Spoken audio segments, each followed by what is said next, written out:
Buenas noches, hermanos y hermanas. Un gusto de estar con ustedes por segunda vez. Gracias, hermana Fabiola. Bueno, ya creo que la mayoría estuvieron la vez pasada, ¿cierto? Eso hace como unas 3 semanas, no sé, un mes creo. Entonces, si se acuerdan lo que hablamos, ¿alguien me puede dar un resumen? Vamos a tener 1 hora y 10 minutos, yo creo que corto, concreto y preciso, como los jóvenes les gustan, ¿sí o no? Sin muchas vueltas. ¿Qué hablamos hace 3, 4 semanas? ¿Alguien se acuerda?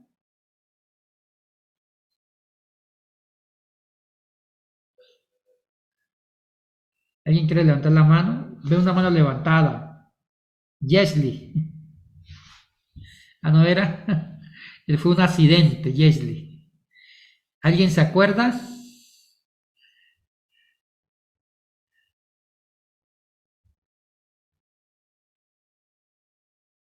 Bueno, está Bill López. Hable. Buenas noches, hermano. Bendiciones. Bueno, lo primero que vimos fue que Lucas no fue discípulo, pero sí fue amigo de Pablo. También que fue escrito aproximadamente en el 70 después de Cristo. También vimos que Lucas fue convertido, eh, lo escribió de una manera mucho más completa y dejó ver la obra subjetiva del Espíritu. Muy bien, muy bien. Kevin. Buenas noches. Habló sobre de que Lucas presenta la obra subjetiva del Espíritu Santo, que es el Espíritu Santo quien completa la obra de Cristo, interiorizando de tal manera que se encarne Cristo en la vida del creyente para nosotros poder proyectar a Jesús en la manera en la que vivimos. También habló un poco sobre eh, en la obra Pascual, si no estoy mal, que usted hizo mención sobre la obra Pascual de Lucas, que tenía que ver con la mente y la vida del creyente. Eso es lo que recuerdo de la clase pasada. Muy bien.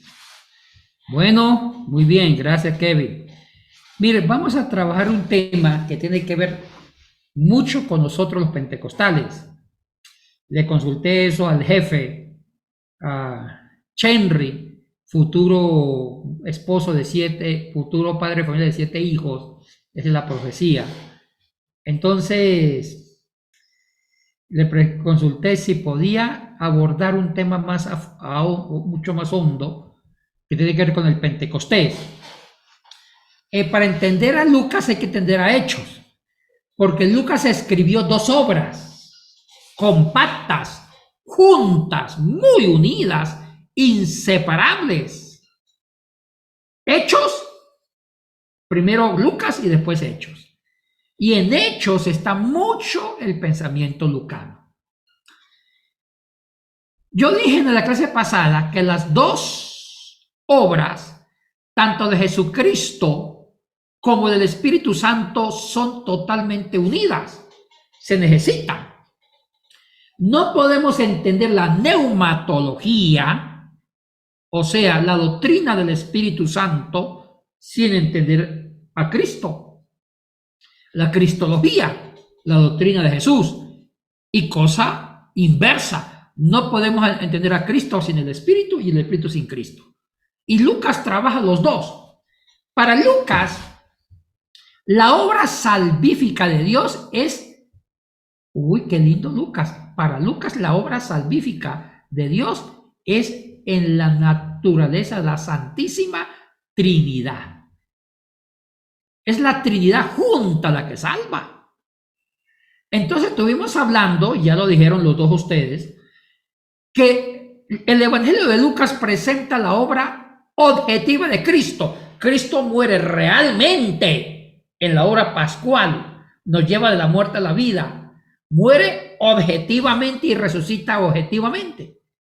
Pero se necesita el Espíritu Santo. ¿Cuál es la función del Espíritu Santo?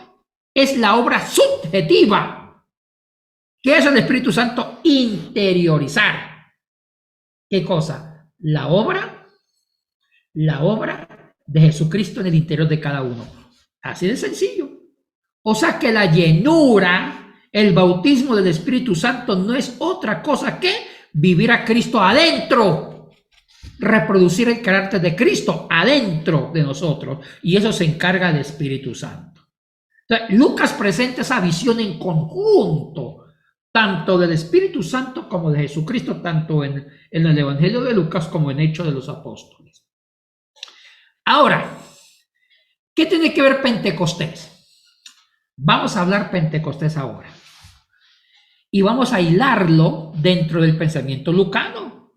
El único evangelista que escribió la obra salvífica completa fue Lucas. Mateo, Marcos, Juan solamente se encargaron de la obra de Jesucristo. Juan ya habla un poquito más. Juan presenta la obra de Jesucristo y dice que es necesario que Jesús se vaya. Bueno, dice Cristo, es necesario que yo me vaya para que el Padre envíe el Consolador, el Paráclitos. Entonces, ya Juan sí presenta las dos obras juntas, pero Lucas es mejor que los otros tres evangelistas. Hablemos del Pentecostés y quiero que se me concentre porque voy a tocar temas muy importantes. El Pentecostés fue una fiesta judía que existió 1000 años, 900 años antes de Cristo. Habían dos términos hebreos para llamar a esa fiesta. ¿Cuáles eran los términos hebreos? Bikurín y Kasir. Bikurín significaba iniciar la recolección de la cosecha. Eso era el Bikurín. Inicio de la recolección de la cosecha. Y el Kasir significaba toda la cosecha recolectada o junta. Entonces, en un comienzo, esa fiesta que no se llamaba Pentecostés, se llamaba la fiesta de acción de gracias. Interesante, la fiesta de acción de gracias. ¿Y por qué se llamaba la fiesta de acción de gracias? Porque Dios era bueno, porque Dios proveía los alimentos. Era una fiesta agrícola. Entonces, cuando era esa fiesta de acción de gracias, que se llamaba el Bikurín, inicio de la recolección de la cosecha, y Kasir, toda la cosecha junta, los judíos daban gracias a Dios, llevando las primicias de lo recolectado. Ahí se iniciaba esa fiesta que más tarde se llamó Pentecostés, pero ahí se llamaba Acción de Gracia. ¿De qué significó inicialmente esa fiesta? Acción de gracias a Dios porque Dios es bueno, con la comida. En el año 600 a.C., en la reforma del rey Josías, la fiesta fue centralizada en Jerusalén. A partir del año 622, la fiesta de Pentecostés tuvo un contenido teológico importante y se convirtió en una de las tres fiestas más importantes del calendario cultural litúrgico judío. Ay, los judíos tenían mucha fiesta, demasiada fiesta. Dos fiestas diarias, tenía una fiesta semanal, una mensual, etcétera, etcétera. Las diarias tenían que ver con los holocaustos, sacrificios, recordando la alianza y la salida de Egipto. Pero pasó algo.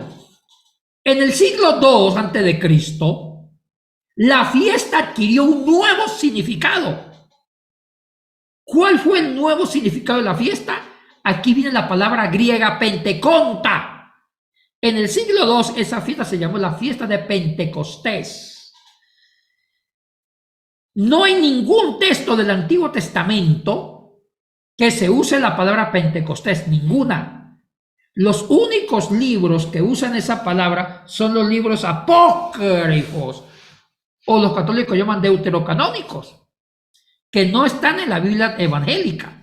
Entonces, el Antiguo Testamento llama a esa fiesta la fiesta de las semanas, porque se celebraba 7 semanas después de la Pascua.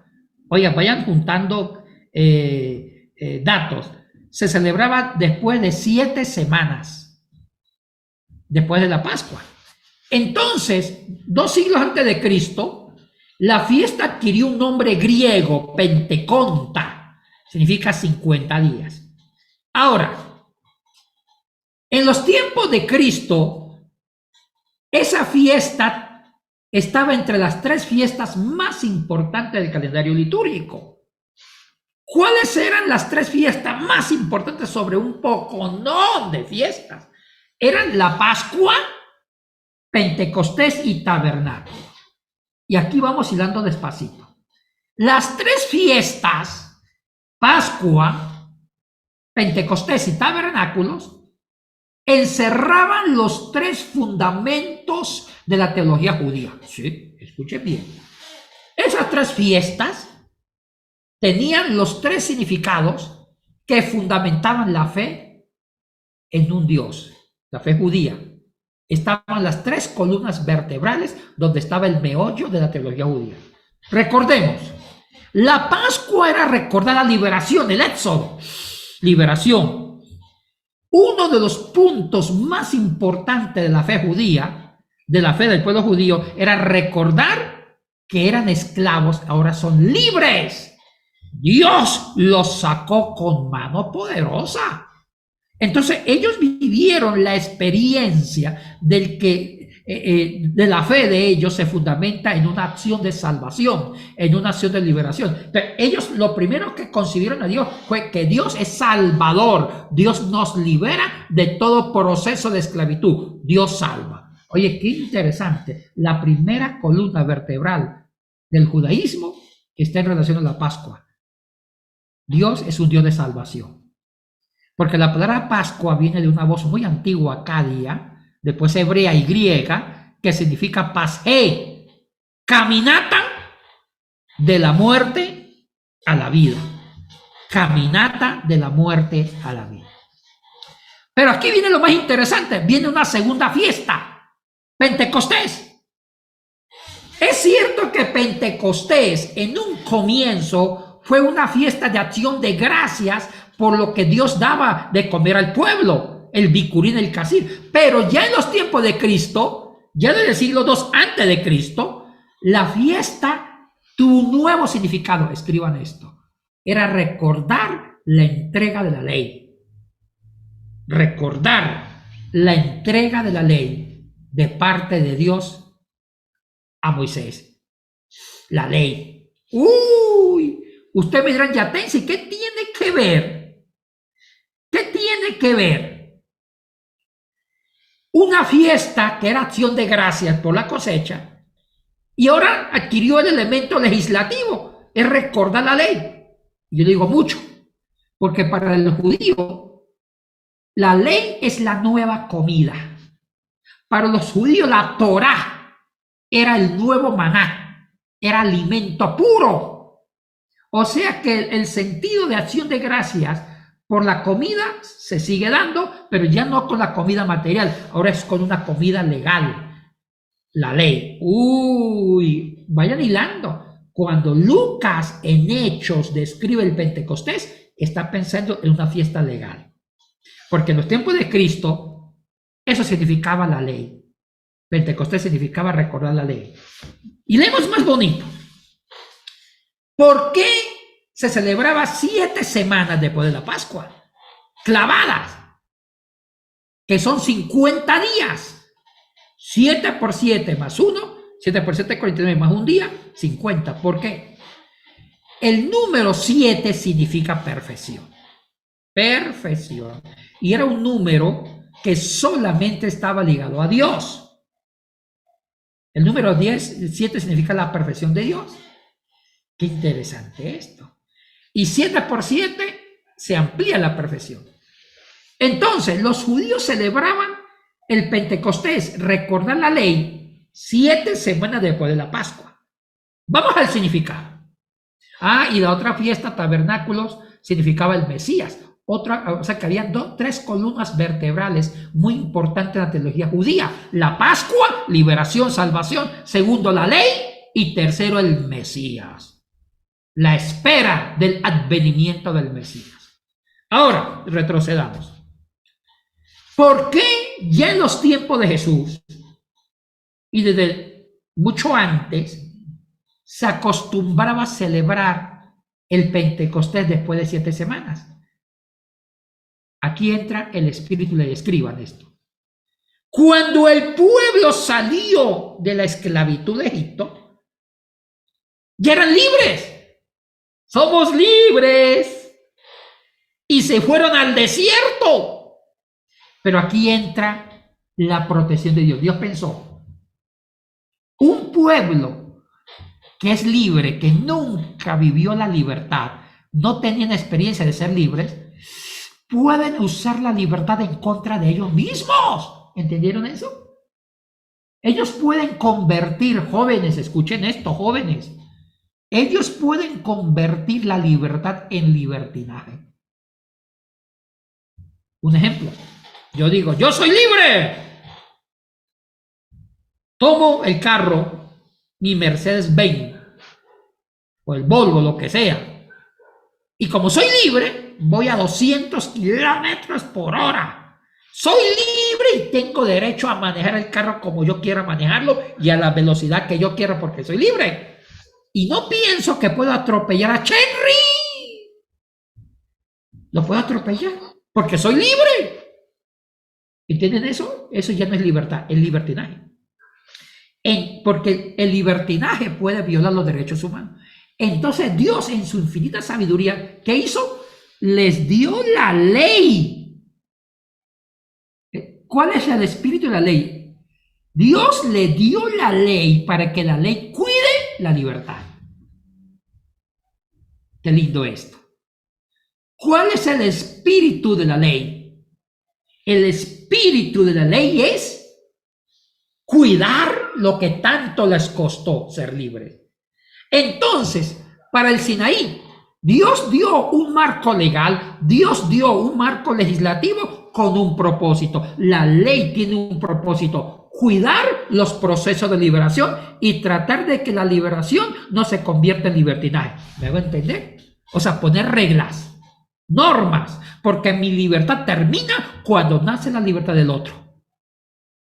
O sea, que la ley apunta a cuidar la libertad. Entiendo esto. La ley es un conjunto de normas que apuntan a dignificar los derechos personales. La ley es un conjunto de normas que busca reconstruir al ser humano, dignificarlo, cuidar su liberación y poner leyes comunitarias para que se cuiden y para que la libertad no se vuelva otra vez esclavitud. Uy, qué tremendo esto. ¿Cuál es la diferencia entre libertad y libertinaje? Jóvenes, la libertad busca construir los derechos del otro, potencializar, dignificar. Es lo que se llama la justicia. ¿Qué hace la justicia? Dignificar al otro. Está al servicio de los demás. Y la ley busca crear leyes que fomenten la justicia en favor de los derechos de las personas. Eso es libertad. Ay, qué tremendo el espíritu de la ley. Entonces, ¿qué era Pentecostés? ¿Qué significaba Pentecostés? ¿Qué significaba? Pentecostés significaba recordar la entrega de la ley para cuidar la libertad. O sea que la ley está al servicio de la liberación. Ahora sí, ¿por qué se celebraba 7 semanas después de la Pascua? Significaba que la ley, el Pentecostés, perfecciona con la ley el proceso de liberación que es la Pascua. ¿Entendieron el significado de 7 semanas? Porque la ley ya es, porque el Pentecostés, que se celebra 7 semanas después de la Pascua, el Pentecostés es para perfeccionar, cuidar la libertad, la liberación. ¿Entendieron eso, esa preciosura? Para entender el Pentecostés hay que entender eso. Para entender el Pentecostés hay que entender la justicia en favor de las personas. Para entender Pentecostés hay que entender la liberación, la libertad. Ser libres al servicio del otro. Porque para Dios la libertad se construye en relación con el otro. Escuchen esto. Para Dios la libertad se construye en relación con el otro a través de leyes justas. Pero cuando la libertad se construye solamente en base a mí y que yo sea el centro de mi libertad, sin desconociendo las libertades personales de los demás, eso se llama libertinaje y eso es pecado. Oiga, qué tremendo Pentecostés. Repito. Pentecostés en los tiempos de Cristo, en el judaísmo, era la ley que cuida todos los procesos de liberación, de libertad. ¡Qué preciosura! Así me dijo mi mamá cuando yo era pequeño, pobre mi mamá. ¡Qué preciosura! Ahora bien, entendamos a Lucas. Cuando Lucas escribe el Pentecostés en Hechos, ¿qué está haciendo Lucas? Para Lucas, escriban esto, que esto ya es una, como dijo el general, el reggaetonero de Panamá, esto es una bomba, bomba, bomba. Esto es una bomba. Para el libro de los Hechos, doctor Lucas, la nueva ley es el Espíritu Santo.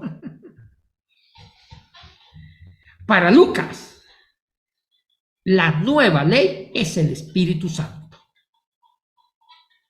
¿Por qué? Porque el Espíritu Santo interioriza a Cristo. Porque el Espíritu Santo se encarga de la obra subjetiva. Ya lo indiqué hace 4 semanas.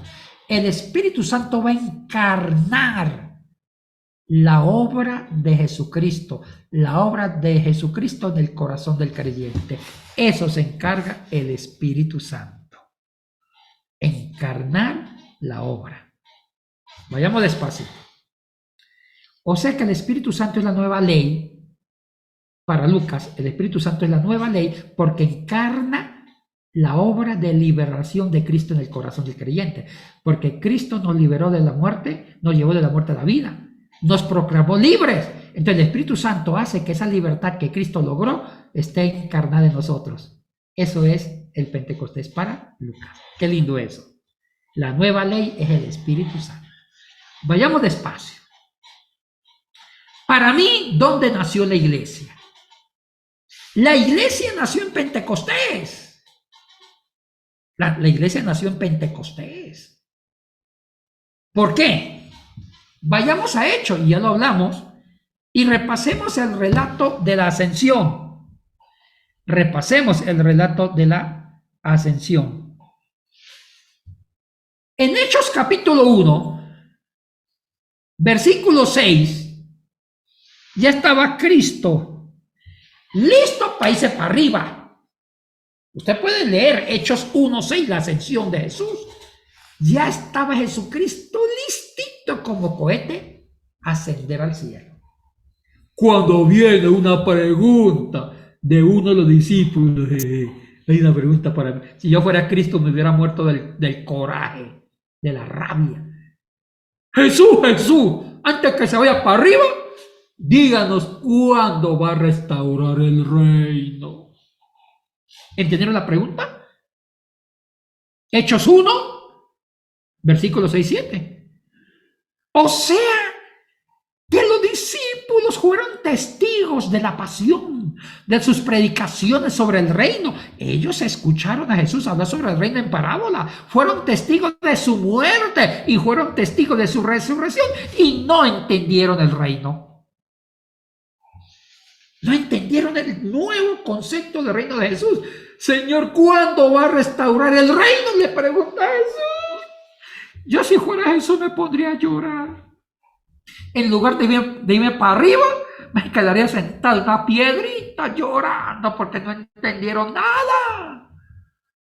Y todavía seguían pensando los discípulos que el reino era como lo esperaban los judíos normales, que el reino era una realidad política, que venía el Mesías, que era un lugarteniente de Jehová con la espada y levantaría un ejército para derrocar al emperador. Ellos pensaban el reino en términos políticos. Pero Jesús sabía que faltaba algo. En lugar de regañarlos por brutos, de insultarlos, le dijo a Jesús, Aquí entra el versículo más importante, escriban esto. El versículo 8 es el resumen de todo el pensamiento lucano en Hechos. El versículo 8 de Hechos 1 es el resumen de toda la obra de Hechos. ¿Y saben qué dice? ¿Saben qué dice Jesús? Vayan a Jerusalén y ahí recibiréis poder. Recibiréis poder que viene de lo alto para que sean mis testigos, comenzando por Jerusalén, toda Judea, Samaria y hasta lo último la tierra. Uy, ese versículo es para hacer una tesis de 500 hojas y después decir, disculpe si no fui profundo. Eso es una cápsula de 5 millones de miligramos. Ahí está todo el libro de los Hechos en ese versículo. Vayamos despacito. El versículo 8 se conecta con el capítulo 2, cuando llegó el día de Pentecostés. Pero expliquemos el versículo 8, y aquí sí voy a ser muy duro. Yo escucho predicaciones pentecostales que me da gana de llorar.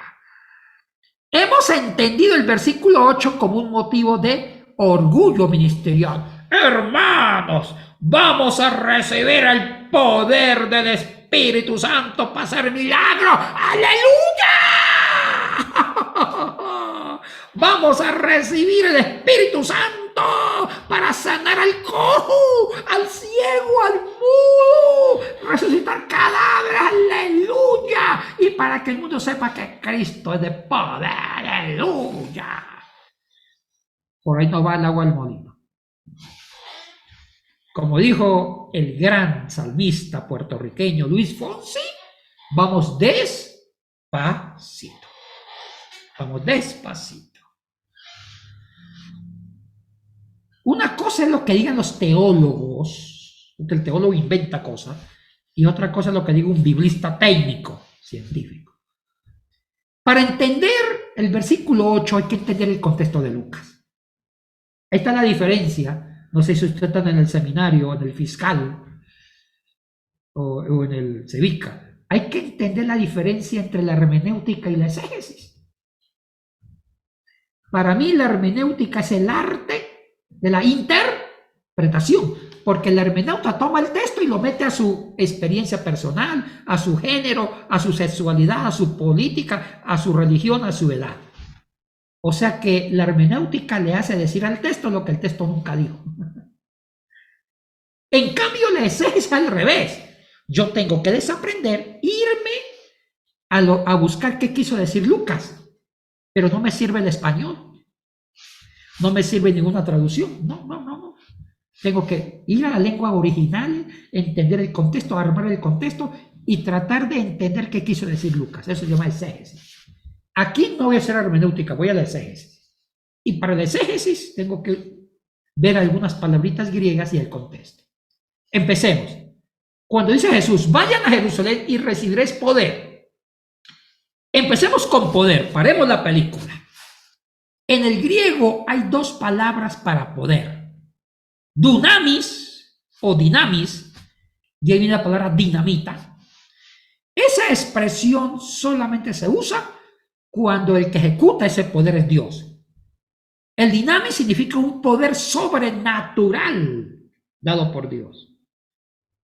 Un poder sobrenatural dado por Dios. En cambio hay un poder humano que es energía. El término energía significa poder humano. ¿En qué consiste energía? Es un poder natural. Si Henry levanta 10 toneladas de cemento, es porque él naturalmente tiene esa capacidad de levantarlo. Y la energía es un poder que solamente lo ejecuta el ser humano. Entonces, en el versículo 8 se habla del dunamis, no energía. Dice, y recibiréis un poder sobrenatural. ¿Quién lo da? Dios. Qué bonito. Qué bonito. Qué bonito lo da Dios. ¿Para qué? Recibiréis poder, ¿para qué? Para que sean mis testigos. Otra palabra importante. Me detengo y congelo la película. ¿Qué significa para que sean mis testigos? Chicos, como dijo el salmista Juan José Luis Rodríguez el Puma, agárrense las manos. En el griego hay 7 formas de testificar.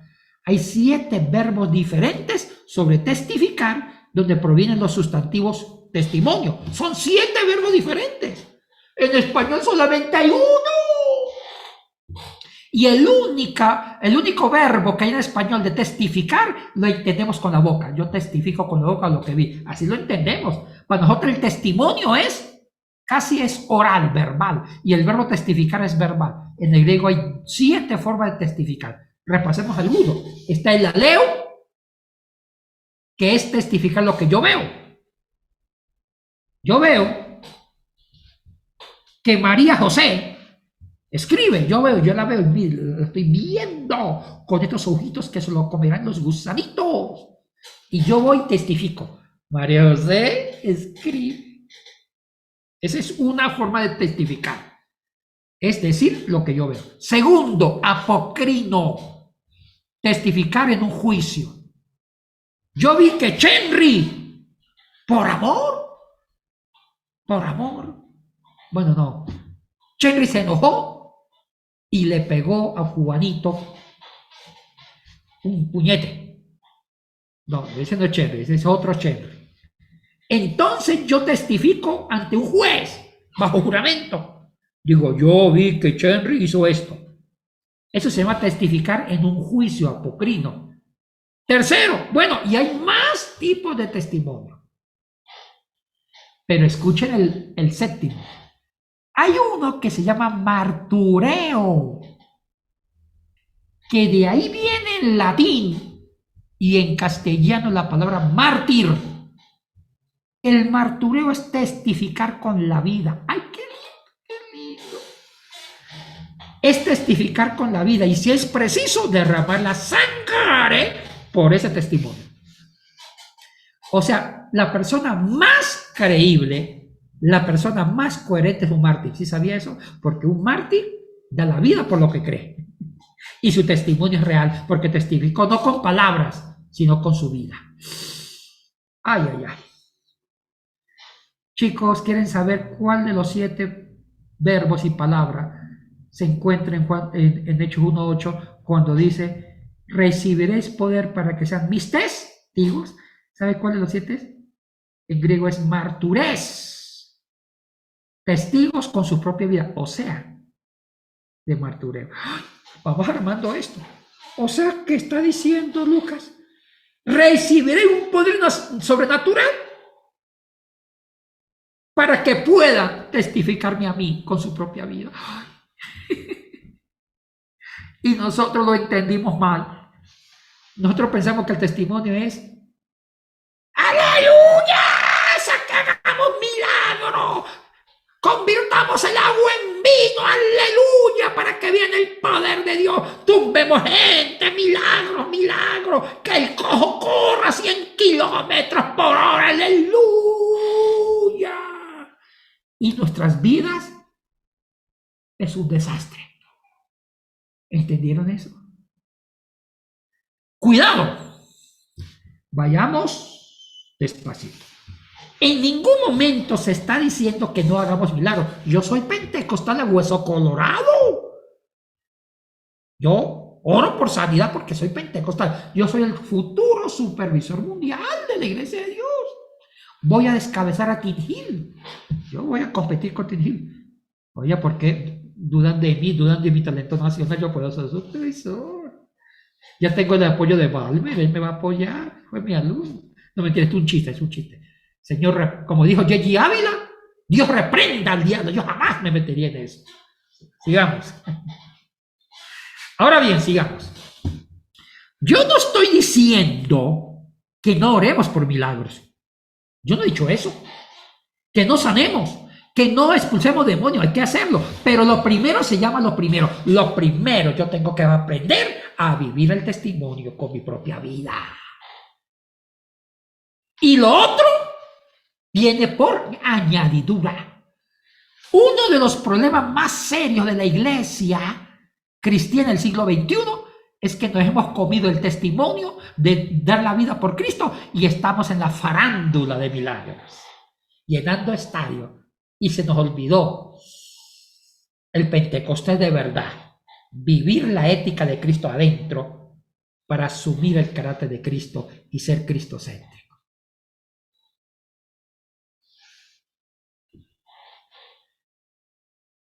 ¿Entendieron lo que estoy diciendo? Yo no he dicho que no prediquen. Anuncien. Anuncien el evangelio por todo el mundo. Saquen demonios y saquen buenos demonios. Oren por sanidad. Eso hay que hacerlo, proclamar a Dios. Pero lo primero es que el poder, el dunamis que el Espíritu Santo me dio, es primero para cambiar mi vida. Es para transformarme a mí y para testificar a Cristo con mi vida. Si yo no cambio mi vida, puedo convertir la iglesia en iglesia de acción, pero no de salvación. Les voy a... En este momento por telepatía me está preguntando Gerson me pregunta por telepatía. Dice Gerson, Yatensi. Gracias, Gerson. Las personas que solamente se dediquen a salvar, a predicar, a sacar demonios, a profetizar, a hacer milagros, ellos ya están salvos. Digo, no necesariamente, no. Y me dice, Gerson, ya tense, ¿usted de qué se cree? Digo, yo no, ¿sabe quién me dice que no están bien salvos? Jesucristo mismo. ¿Quieren que sepa dónde me fundamento yo? Vayan al Evangelio de Mateo. Vayan donde Mateíto. Capítulo 7. Ay, quiero que lo lean bonito. No, yo lo voy a leer. Mateo 7, versículos del 21 al 23. Mateo 7, versículos 21 al 23. Ese texto se lo voy a decir de memoria. Ese texto está al final del Sermón de la Montaña. ¿Sí saben que Mateo 5, 6, 7 es el sermón de la ética de Cristo? Y cuando Cristo predicó las bienaventuranzas, el Padre Nuestro y la ética del reino, ¿sabe cómo finalizó el Sermón de la Montaña? Con esa palabra. Dice así. Síganme con el Reina Valera 21 al 23. Dice Jesús dice, no todos los que me digan Señor, Señor, entrarán en el reino de los cielos. Paremos ahí. O sea que Cristo ya está desmantelando a los vivos, porque muchas personas dicen que si proclaman con la boca al Señor Jesús y es salvo. Cristo dice, un momentito.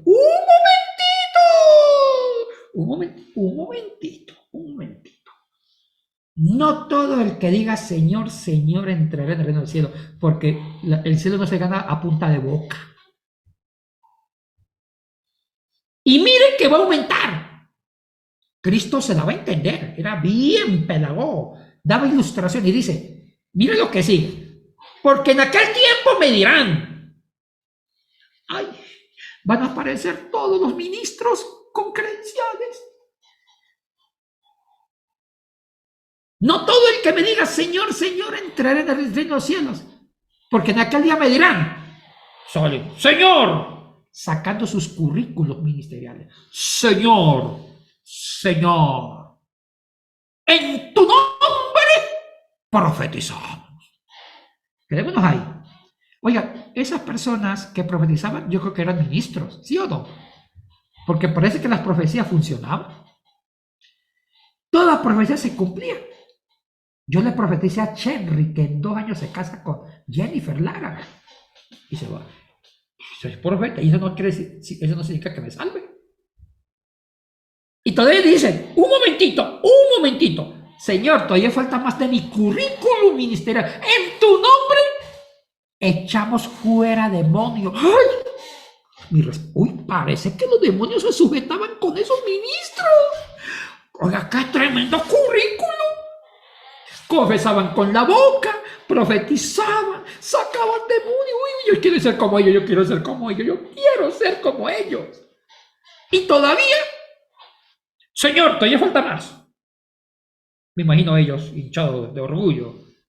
Hijo, extraordinario. Señor, falta más. En tu nombre, aleluya. En tu nombre hicimos muchos milagros.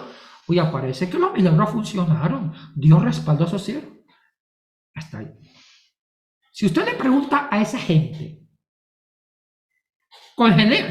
hagamos un pare al relato. Si usted le pregunta a ellos, ¿están seguros de su salvación? Ellos que hubieran respondido. Dígame, ¿sí o no? Pues claro, hasta me hubieran regañado. Usted, ¿qué se cree bonillita? ¿No ve que en el nombre de Jesucristo hago milagros? Saco demonios, profetizo y todavía atrevido me pregunta a mí si estoy seguro de mi salvación. ¿No ve lo que Dios hace conmigo? Ahora vamos a la última parte. Bueno, si usted me preguntan ellos candidatos al cielo, para mí sí, porque Dios los usó, sacaron demonios, hicieron milagros, prometieron. Pero viene la parte que yo no entiendo. ¿Sabe qué dice Jesucristo? En lugar de decirle, venid benditos a mi derecho, le dice, nunca os conocí, hacedores de maldad. Casi que dice Jesucristo, vete a quemar con los mismos demonios que sacaron. ¿Por qué cree que yo no saco demonios? Por si acaso. ¿Qué que yo saco un demonio y me vaya para abajo? Y me diga el demonio, ¿usted fue el que me sacó? Yo, sí. Ay, no. Pobre de yo, con un demonio tormentándome porque yo lo liberé. Chicos, ¿entendieron eso? Es posible que ellos predicaban del poder del Espíritu Santo porque hacían milagros, pero nunca hicieron exégesis. Nunca entendieron que el poder que recibiremos del Espíritu Santo es primero, tiene un punto de entrada. ¿Cuál es? Cambiar mi vida. Transformar mi vida. Vivir el carácter de Cristo. La metanoia. Cambio de mentalidad. Cuando yo cambio mi vida y vivo el poder, porque el más grande poder se manifiesta cuando yo cambio mi vida. Ese es el poder, ahí está el poder. Ya el ministerio viene como fruto, como frutos. Ya usted va a sacar demonios, usted va a orar por enfermos, a profetizar, pero eso es como la consecuencia de un poder que está dentro de usted, que es su santificación. ¿Entendieron eso? Yo no estoy diciendo que no hagan milagros, yo no he dicho eso. Porque a veces a mí me atacan todo mundo porque ya se dijo esto, sacan a veces mis videos, sacan algo que yo dije fuera del contexto para calumniarme y yo nunca he dicho eso. Escuchen lo que yo estoy diciendo. Yo estoy diciendo que el poder primero está para mí, cambiar mi vida, porque recibiréis poder para martures, para que sean mis testigos con su propia vida. Yo debo testificar a Cristo con mi propia vida, vivir el carácter de Cristo, vivir el poder en mí, cambiar mi vida. Y cuando yo cambio mi vida, transformo la sociedad, porque yo respiro, porque yo inspiro transformación. Ya sacar demonios es una consecuencia, es el efecto dominó. Pero la iglesia está cometiendo un error. La iglesia le está dando más prioridad al ministerio que al carácter del ministro, que ahí está el poder. Eso es Pentecostés. Les cuento un chisme. Hace unos años atrás, yo me fui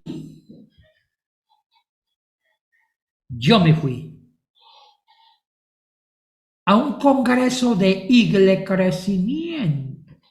Yo no sé qué yo hacía ahí. Yo no sé qué yo hacía ahí. Yo no sé qué hacía ahí. El supervisor me dijo, ¡Yatensi! Quiero pagarle un curso que va a haber. Caro el curso, $500, 3 días, pobre, mis $500. Y tantos niños que se mueren de hambre. Bajo $500 a un curso de crecimiento por 3 días. Yo que casi no había cursos. Porque era de crecimiento. Y el que daba de crecimiento era uno de los más grandes expertos de hacer crecer la iglesia. Con un PhD de la Universidad del Seminario de Fuller, California. Sí, y este hombre famoso de crecimiento. Ay, yo fui. Yo que casi no había los cursos, fui al curso, me senté en primera fila con mi computadora. A ver cómo hago crecer la iglesia. Aprendiendo estrategias de crecimiento. Y el gringo, desde el jueves, no tenía sentado ahí, jueves, viernes, sábado, 3 días, y yo anoté como 30 páginas, viendo métodos, aprendimos métodos G12, G5, iglesia con propósito, aprendimos iglesia sin propósito, el método celular, aprendí 15 métodos empresariales de hacer crecer la iglesia. En los últimos 5 minutos, cuando el doctor experto en crecimiento clausura, y sabe cómo clausuró el Congreso, de la siguiente manera: cerró la computadora y nos quedó mirando y dijo, mire, yo he usado 3 días estudiando todos los métodos habidos y por haber para hacer crecer la iglesia. Pero quiere que le diga algo, quiere que le sea sincero. ¿Qué opino yo de los métodos de crecimiento? Yo opino, dijo él, cuando la iglesia pierde el poder de testificar con su propia vida al mundo, les toca acudir a métodos empresariales. Cuando la iglesia pierde el poder de testificar con su propia vida a Cristo, les toca usar estrategias empresariales para hacer crecer la iglesia.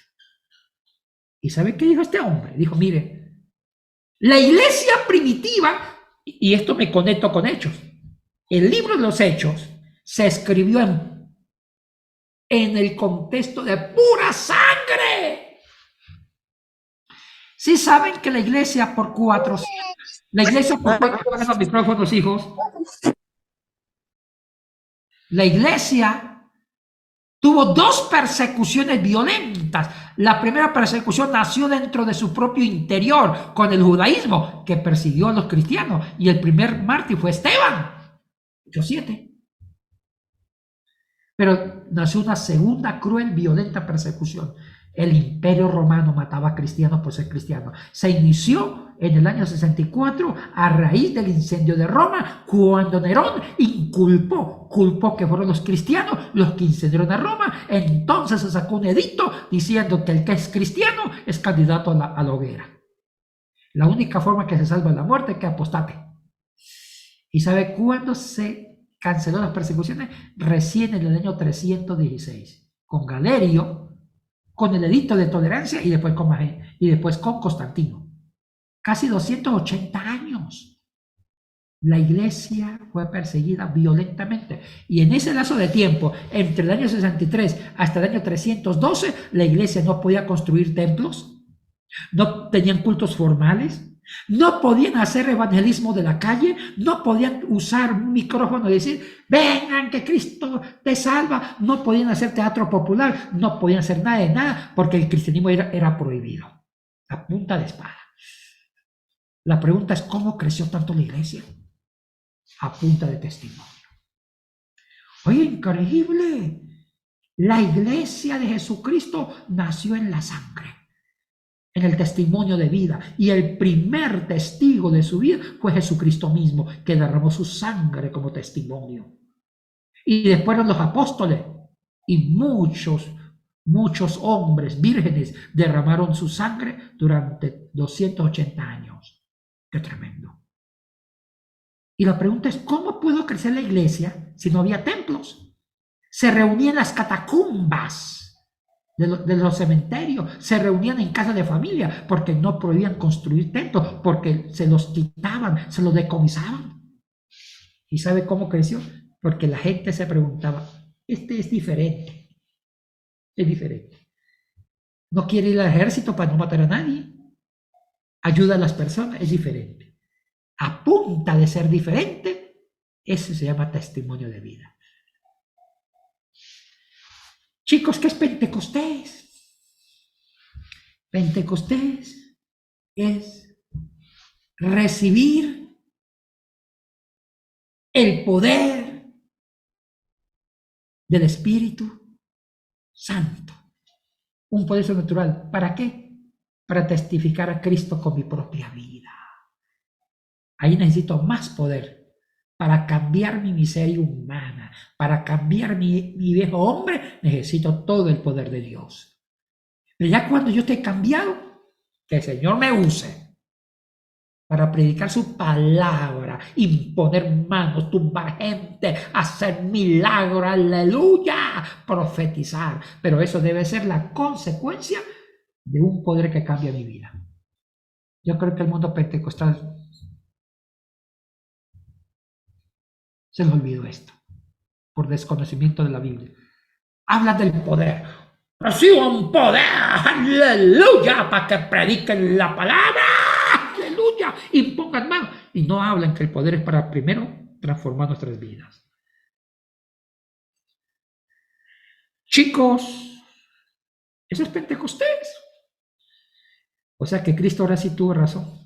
En lugar de enojarse porque le preguntaron cuándo va a restaurar el reino, dijo, mire, ustedes no entienden nada, están brutitos porque le falta el Espíritu Santo.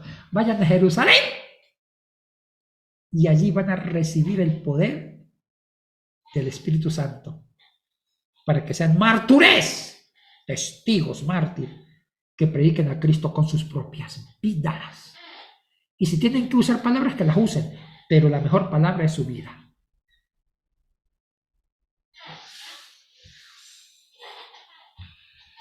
Ahora sí el Pentecostés, Hechos 2.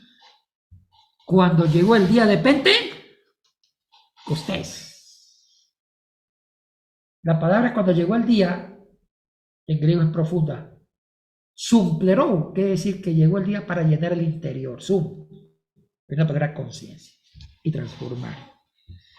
Bueno, chicos, yo lo voy a cortar aquí porque no estoy bien de salud. Estoy aquí sudando petróleo. Creo que tengo COVID, la nueva variante está con un decaimiento, entonces, pero yo quería estar con ustedes. Tranquilo que así no contagio a nadie. Yo quería estar con ustedes, no me quería perder esta bendición y quería dar este pensamiento de Lucas. Entonces, Lucas ya quedó claro. ¿Qué significa el pensamiento de Lucas en la obra salvífica? Cristo hizo la obra objetiva, el Espíritu Santo va a encargar la obra subjetiva. Él se encarga de encarnar para que vivamos el Pentecostés. Ahora sí entendieron el Pentecostés. El Pentecostés es recordar la entrega de la ley, o sea, la nueva ley del Espíritu Santo que encarna a Cristo en mi vida para que yo sea testigo de Cristo con mi propia vida y transforme al mundo. Eso es. Chicos, una pregunta, un comentario, escucho.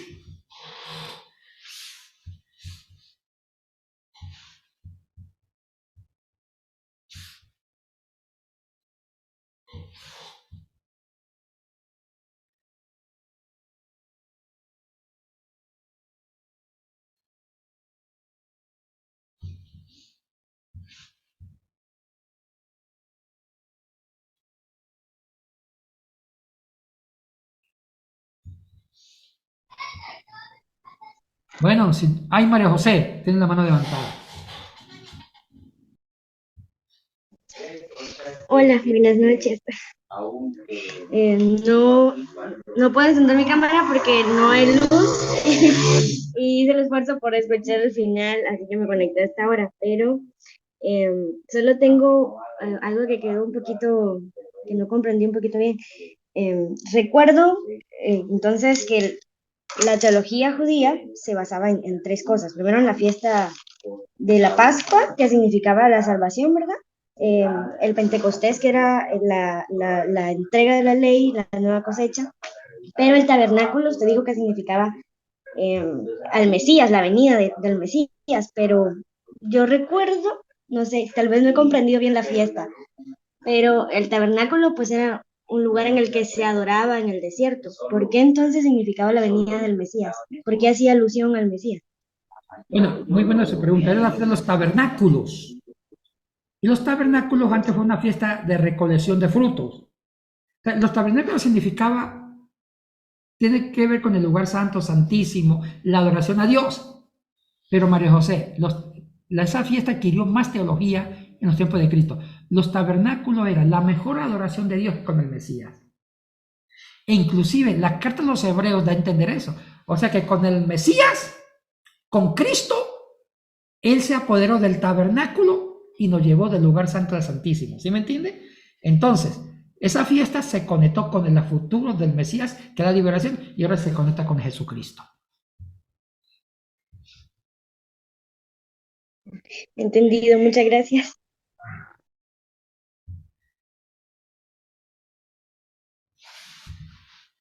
Chicos, bueno, si no hay más preguntas, espero que esto les haya ayudado. Una hora precisa para que no se duerman y estuvieran atentos. Bueno, por mi parte yo me despido. Ahí me saluda Chenry y si no hay más, muchas bendiciones. Chao. Dios le bendiga, hermano. Bendiciones. Buenas noches, doctor. Bendiciones. Excelente clase, Dios les bendiga. Gracias.